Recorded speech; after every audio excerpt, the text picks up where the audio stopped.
25 లక్షల లోన్ ఉంది నా ఇంటి పైన. అయితే ఇప్పుడు ఏంటంటే రేవంత్ రెడ్డి గారు ఈ రిజిస్ట్రేషన్ చేసేటప్పుడు వాళ్ళకి తెలియదా ఎస్ఆర్ఓ ఆఫీస్లో ఇది బఫరు, ఇది ఎఫ్టీఎల్ వాళ్ళు కదా అక్కడ నోటీస్ పెట్టుకొని ఈ హౌస్ నెంబర్ వస్తే రిజిస్ట్రేషన్ చేయొద్దని వాళ్ళకి తెలియాలి కదా. ఈయన పాత ఎవరో గవర్నమెంట్ బీఆర్ఎస్ గవర్నమెంట్ ఉండేనో వాళ్ళని నిందిస్తున్నాడు కదా. ఈయన గవర్నమెంట్లోకి వచ్చినప్పుడు ఇప్పుడు రిజిస్ట్రేషన్లు అయినా ఎన్ని ఉన్నాయి? నిన్న మొన్నటిదాకా మనం చూడలేదా? 3 days క్రితం రిజిస్ట్రేషన్ అయిన ఒక విల్లని వీళ్ళు కూలగొట్టలే, వీళ్ళు పర్మిషన్ ఇవ్వలే. వీళ్ళు అధికారంలో వచ్చినప్పుడు వీళ్ళు ఇవ్వలేదా? వీళ్ళకి చేయనీకే చేతగాక ఇంతకుముందు గవర్నమెంట్ చేసింది. అవును, ఇంతకుముందు గవర్నమెంట్ చేసింది. ఆ రోజు నువ్వు మెంబర్ ఆఫ్ పార్లమెంట్ ఉన్నావు, మల్కాజ్గిరి నుంచి నువ్వు మెంబర్ ఆఫ్ పార్లమెంట్ కదా, నువ్వు ఒక ఎంపీవి, తర్వాత పీసీసీ ప్రెసిడెంట్ అయినావు. మరి పీసీసీ ప్రెసిడెంట్ అయినప్పుడు ఒక ముఖ్యమంత్రి ఏం చేస్తున్నావు? నువ్వు ఎప్పుడైనా ఆబ్జెక్షన్ చెప్పినావా? నీ ఆధ్వర్యంలో ఏదైనా ధర్నా చేసినావా? నువ్వు ఒక నోటీస్ ఇచ్చినావా? పార్లమెంట్లో పోయి నువ్వు ఏం మాట్లాడినావు? ఎప్పుడు ఆపోజిషన్ మీద కుక్కలేక అరవడం కాదు, ఫస్ట్ మ్యాటర్ నేర్చుకో. ఈరోజు చెప్తున్నాడు దానా కిషోర్ గారు, నిన్న ఒక ప్రెస్ మీట్ పెట్టి రంగనాథ్ ఆయన ఇద్దరు కూర్చొని ఆయన ఏం మాట్లాడుతున్నాడు?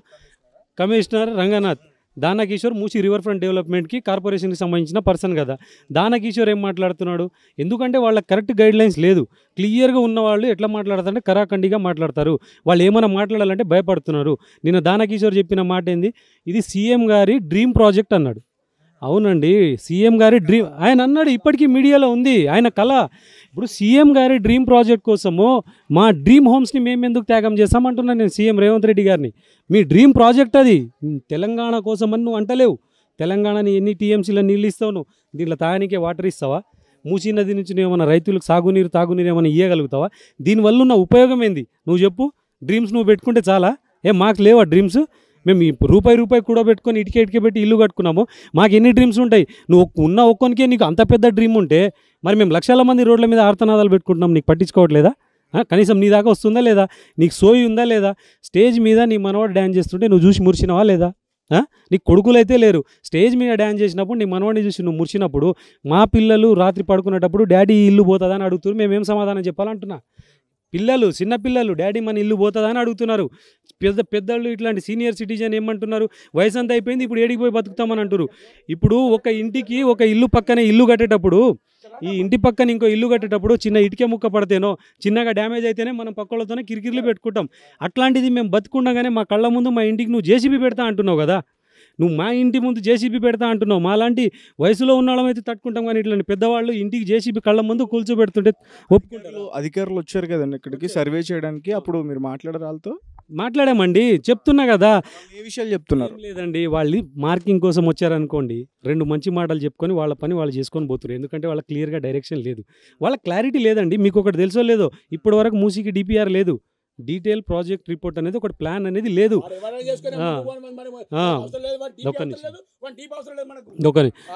నిన్న దానా కిషోర్ గారే చెప్పారు 3 months తర్వాత డిపిఆర్ వస్తుందని. 1500 కోట్లు డిపిఆర్ కోసం ఖర్చు పెడుతున్నారంటండి. కనీసం వీళ్ళకి సోయి ఉందా? అయినా ఈయన ఏసీలో కూర్చొని ఏం చేస్తున్నాడు? నీకు ఇంత బ్రహ్మాండమైన మెజారిటీతో గెలిపించినప్పుడు నువ్వు ఒక్క మంచి పని అయినా చేయాలి కదా. మేము అడుగుతున్నాము, ఈ 8-9 నెలల్లో నీ చరిత్ర చూసుకో, న్యూస్ ఛానళ్ళలో ఉన్నది, ప్రతి వెబ్సైట్లలో ఉన్నది. నువ్వు చేసిన ఒక మంచి పని చెప్పు, ఒకటే మంచి పని చెప్పు. ఎప్పుడు పడితే వాళ్ళ ఎదుట అపోజిషన్ పార్టీ మీద అరవడం, ఆ కేసీఆర్ మీద అరవడం, దీనికే సరిపోయినా. ఇప్పుడు రావచ్చు కదా నువ్వు. మూసీలో లక్షల మంది పెట్రోల్ పోసుకొని చచ్చిపోతుంటే పెట్రోల్ పోసుకుంటామని చెప్పి వాళ్ళ ఆర్తనాదాలు ఒక్కొక్కరు పై నుంచి దూకి చచ్చిపోతామని ఇంతగానో మరుస్తుంటే నువ్వు ఒక్క ప్రెస్ మీట్ పెడతలేవు. అదే బీఆర్ఎస్ పార్టీ వాళ్ళ మీద అంటే ప్రెస్ మీట్ పెట్టేసి అరుస్తావు. మ్యాటర్ ఉన్నదా? ఏడబోయి ఏం మాట్లాడాలి? స్కూల్ పిల్లల ముందర పోయి నువ్వేం మాట్లాడాలి తెలియదు. ఒక పోలీస్ అకాడమీకి పోయి వాళ్ళ దగ్గర మాట్లాడాలి. ఏడబోయిన ఆపోజిషన్ పార్టీ మీద అరుసుడైనా కనీసం ఇంకింత జ్ఞానం అని ఉండాలి. అప్పుడేమో దేవత అంట, అప్పుడేమో బలిదేవత అంట, ఇప్పుడేమో దేవత అంట. ఎప్పుడబోతే దేవుని మీద ఒట్టు. ఒక 5-6 సంవత్సరాల ఒక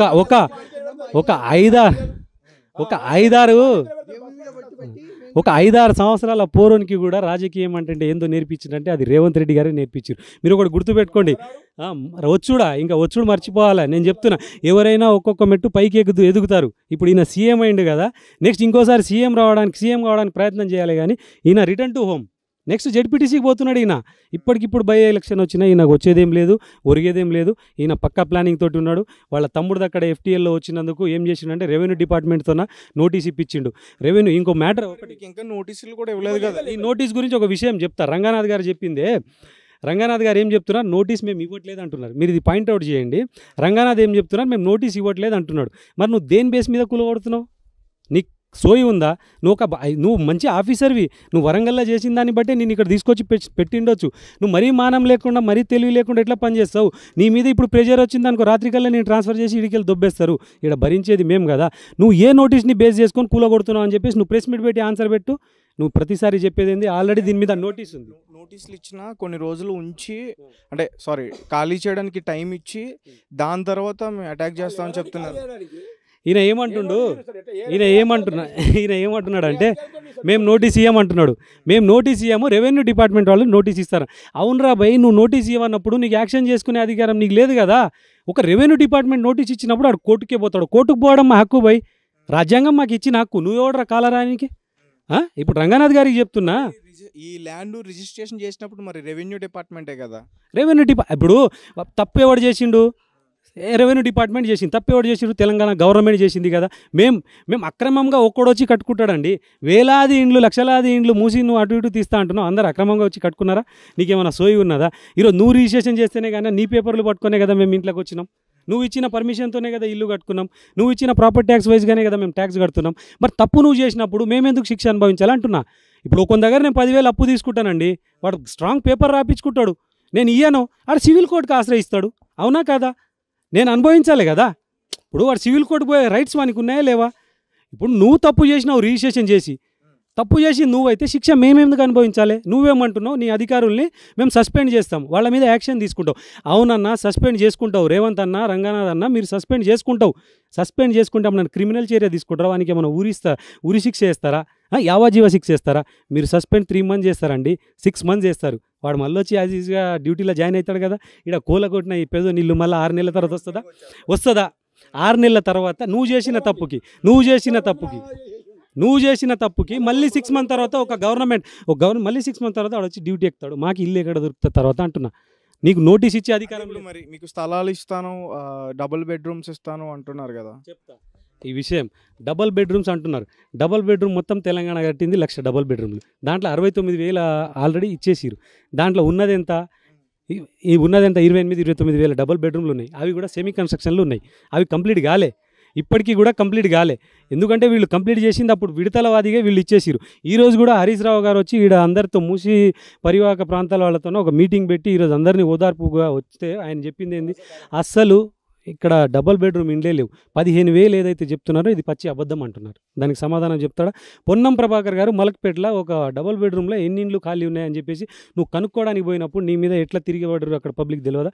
వాళ్ళు ల్యాండ్ ఇచ్చి దాంట్లో 10 floorలు కట్టిరండి. ల్యాండ్ ఇచ్చిన ఓనర్కి ఇప్పటిదాకా మీరు ఫ్లాట్ ఇవ్వలేదు. కొత్తోనికి ఎందుకు రానిస్తారు? వాళ్ళు ఏం చెప్తారంటే కొత్తోడిని నువ్వు తీసుకొచ్చి పెట్టి పెట్రోల్ తీసుకొచ్చి తగలబెడతాం అంటున్నారు. మీకు ఏమైనా సిగ్గు శరం మానం మర్యాద ఏమైనా ఉన్నదా? ఈడికెళ్ళి తీసుకోపోతారంట, మళ్ళీ అక్కడ గురుకులాలు చూపిస్తారంట. ఆడోళ్ళు ఉంటే ఆడోళ్ళకి కొత్త పథకాలు తీసుకొచ్చి వాళ్ళకి ఏమో పని చేసుకునికే ఇస్తారంట. నీకు ఎందుగా రేవంత్ రెడ్డి అంతగానం రిస్క్? ఉన్న ఇల్లును కూల కొడతా అంటావు, మాకు నువ్వు ఉద్యోగ అవకాశాలు కల్పిస్తావంట, మాకు గురుకులాలు ఇస్తావంట. నీకు ఎందుకు గూల? ఉన్న వాటిని వదులు. క్రికెట్ స్టేడియం అంత ఉన్నది, నీ దమ్మెంత ఉంది దాంట్లో చూపి, స్వచ్ఛందంగా మేము కాల్ చేస్తాం. నువ్వు లోపల ఏం చేస్తావు? ఫస్ట్ నీ ప్రణాళిక ఏందో చేసి చూపి. నువ్వు స్టార్ట్ అయితే చేయి. నువ్వు ఏం పని చేస్తున్నావు పబ్లిక్ చూస్తారు. మేము స్వచ్ఛందంగా వదలనీకి రెడీ ఉన్నాం. నువ్వు స్టార్ట్ చేసి దీంట్లో డెవలప్మెంట్ చూసే గుద్దాల్దాం నీకు లేదా? ఉందా లేదా? నువ్వు చేసి చూపించాలి కదా. నువ్వు ఇప్పటికప్పుడు ఎఫ్టీఎల్లలో చెరువులలో ఉన్నాయన్నీ కూలగొట్టి వచ్చింది, ఇప్పటిదాకా డిస్మాంటిల్ ఎత్తలేదు. ఎత్తినావా? ఏం చేస్తావు? నువ్వు కూలగొట్టుడే. ఇప్పటిదాకా నువ్వు 27 అక్రమాలు కూల్చిపెట్టినా అన్నావు. ఒక్క చెరువు కన్నా గొలుసు కట్టు చెరువు అని చెప్పేసి ఇప్పటిదాకా నువ్వు చేసినావా? నెలన్నర అయింది కదా. నువ్వు హైడ్రా అంటావు, చెరువులు అంటావు, మూసీ అంటావు, డిస్టిక్ అంటావు, అని బొంద అంటాడు. అరే క్లారిటీ ఏడుంది? గవర్నమెంట్ రన్ చేస్తున్నావు, బ్రోతల్ హౌస్ రన్ చేస్తున్నావు అని చెప్పేసి రేవంత్ రెడ్డి గారికి నేను సూటిగా ప్రశ్నిస్తున్నా. ఒక యువకుడిని ఆయన అర్థం చేసుకోవాలి. నేను ఆలోచించేంత నువ్వు ఆలోచించొద్దా? నీకు తెలివి లేదా? గవర్నమెంట్ ఎట్లా రన్ చేయాలి? మంచి అవకాశం. అయ్యా నువ్వు గుంపు మేస్త్రి కాబట్టి ఇండ్ల మీద పడ్డావు. అయ్యా నువ్వు గుంపు మేస్త్రి కాబట్టి ఇండ్ల పడ్డావు. నీ డ్రీమ్ ప్రాజెక్టుల కోసం మా డ్రీమ్ని విడవడానికి మేము రెడీగా లేము. ఈరోజు మీడియా కింద మీకు కొంతమందే కనిపిస్తురేమో. 55 కిలోమీటర్ లెఫ్ట్ రైట్లో మొత్తం చూస్తే లక్షల మంది వస్తారు. అందరు ఆమరణ నిరాహార దీక్ష కూర్చుంటాం, రోడ్ల మీద బయట ఇస్తాం. ఆడికెళ్ళి 50 మందితో స్టార్ట్ చేస్తే ఇక్కడ 50,000 మంది అవుతారు 55 కిలోమీటర్లు. ఆ రోజు గవర్నమెంట్ ఏం చేస్తుంది? మిమ్మల్ని దించుడు కాదు, రాష్ట్రపతి పరిపాలన తీసుకొచ్చే పరిస్థితులు కూడా వస్తాయి. మేము చేయలేమా? మూసీ పరివాహక నీకు థీమ్స్ నది అంతగానో నచ్చింది. రేవంత్ రెడ్డి గారికి ఒకటి చెప్తా, లండన్లో ఉన్న థీమ్స్ నది బాగా నచ్చిందంట రేవంత్ రెడ్డి గారికి. అవును, నీ డ్రీమ్ ప్రాజెక్ట్ పోయి నీ థీమ్స్ నది పక్కన ఈ ఇండ్లు ఉండాలని నీ డ్రీమ్స్ నువ్వు ప్రతి ఒక్కడు కళలు కనాలే. నువ్వు కళ కన్నావు, నీ కళల్ని తీసుకొచ్చి తెలంగాణ ప్రజల మీద ఎందుకు రుద్దుతావు?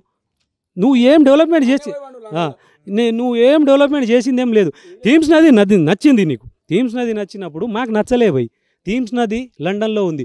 లండన్లో ఉన్న సంస్కృతి కార్యక్రమాలు వేరు, ఆచారాలు వేరు, అక్కడ పద్ధతులు వేరు, అక్కడ పబ్లిక్ వేరు, అక్కడ పొల్యూషన్ వేరు, పాపులేషన్ వేరు. ఇక్కడ ఇండియా ఇది. నువ్వు దీనికి అనుగుణంగా నడుచుకుంటావా? లేక తిరుపతి తీసుకుపోయి నువ్వు లండన్ కట్టమంటే కడతావా? నీకు దమ్ముందా? నువ్వు 7 కొండల వాడిని లండన్లో కట్టాలి, కడతావా? థీమ్స్ని వీడి తీసుకురావడం మూర్ఖత్వం కాదనా? మూర్ఖత్వమా కాదా? నీకు థీమ్స్ అంతగానే 15 రోజులు పర్యాటకకి వెళ్ళిపోయా? 15 రోజులు ఆడ కూర్చోనరా, హోటళ్ళు గీటలు ఉన్నాయంట, మంచిగా ఎంజాయ్ చేసిరా. లేదు నీకు అంతగానమే నచ్చితే 4 సంవత్సరాల తర్వాత మేము సకల మర్యాదలతో పంపిస్తాం. వీసా లేకుండా లండన్ పంపించే బాధ్యత మూసీ పరివాహక ప్రాంతంలో ఉన్న ప్రతి ఒక్కంది. 4 సంవత్సరాల తర్వాత నిన్ను వీసా లేకుండా 4 సంవత్సరాల తర్వాత నిన్ను వీసా లేకుండా లండన్ పంపించే బాధ్యత మాది. బరాబర్ పంపిస్తాం. సంవత్సరం గడిచింది, 4 ఇయర్స్ ఆగు, నువ్వు లండన్లే పోయి కూర్చుందు. మంచి టైం దొరుకుతుంది. చేసేది తప్పు ప్రతి చిన్న పిల్లగానికి, ప్రతి ఆడోళ్ళకి, పెద్దోళ్ళకి, సీనియర్ సిటిజన్కి అర్థమవుతుంది. నీకెందుకు అర్థమవుతలేదు? నువ్వు ఇంతటితోనే డ్రాప్అవుట్ కావాలి, ఒక ప్రెస్ మీట్ పెట్టాలి, నువ్వు జీవో ఏదైతే రిలీజ్ చేసినావో దాన్ని క్యాన్సిల్ చేసి జనాలకు నువ్వు ధైర్యం చెప్పాలి. అప్పుడు కానీ నీకు పాలాభిషేకాలు జరగవు. నువ్వు ప్రెస్ మీట్ పెట్టి చెప్పు. లేదనుకుంటే ప్రతి మూసిలో నీ బొమ్మది మేము పెడతాం. ప్రతి మూసిలో బొమ్మ పెడతాం. బరాబర్ దానికి ఏం చేయాలి? మూసి నదిలో అన్ని బొమ్మలు నీకే పెడతాం, నీది కూడా పెడతాం, బరాబర్ పెడతాం. ఇది అన్న సమస్య. ఆయన అర్థం చేసుకోవాలని చెప్పేసి ఇవన్నీ మానుకోవాలి. ఏదైతే ప్లేస్ ఉందో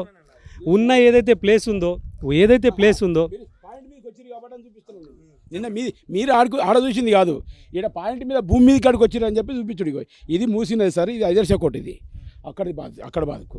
ఇగో ఇక్కడ ఉందా, ఈ మా బస్తీది ఇది. ఇగో ఇందులో 58, 60, 62 ఈ 61 సర్వే నెంబర్ ఉందా, 2 ఎకరాలు. ఇక కింద భూమి ఇది, ఇక కింది భూమి 2 ఎకరాలు ఉంది.